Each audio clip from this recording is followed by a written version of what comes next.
আপনারা Facebook short upload করছেন কিন্তু ভিউ হচ্ছে না।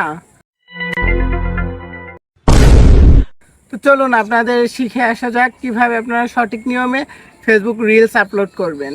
আরে ভাই, রিলসে তো এখন প্রচুর পরিমাণ ভিউ হচ্ছে, এখন তো এমনিতেই রিলস আপনাদের ভিউ পাওয়ার কথা। আপনাদের শুধুমাত্র কয়েকটা ভুলের কারণে আপনারা ভিউ পাচ্ছেন না। তো সঠিক নিয়মে রিলস ছাড়ার জন্য ভিডিওটা দেখতে থাকুন, স্ক্রিনে লক্ষ্য করুন।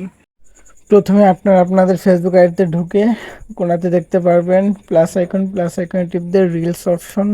তো রিলস অপশনে ঢুকে আপনারা আপনাদের একটা ভিডিও সিলেক্ট করবেন যে ভিডিওটা রিলস হিসেবে ছাড়তে চান। পরে একটা ডিসক্রিপশন লিখে দিবেন। দেখতে পাচ্ছেন আমি একটা ডিসক্রিপশন লিখে দিচ্ছি আমার ভিডিও অনুযায়ী। সো লিখে দেওয়ার পর হ্যাশট্যাগ অবশ্যই দিবেন। হ্যাশট্যাগটা ভিডিও ভাইরাল করার ক্ষেত্রে অনেক গুরুত্বপূর্ণ।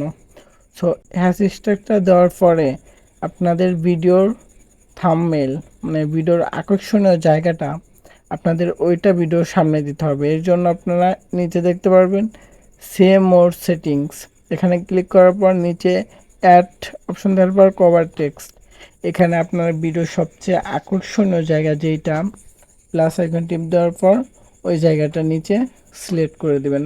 সো আমার ভিডিওতে এটা সবচেয়ে আকর্ষণীয় জায়গা, আমি এটা সিলেক্ট করে সেভ অপশনে ক্লিক করে দিলাম। এরপরে দেখতে পাচ্ছেন আমার ভিডিওটা পুরো রেডি। তো এইভাবে আপনারা যদি ফেসবুকে রিলস ছাড়েন 100% শিওর আপনার রিলস ভাইরাল হবেই।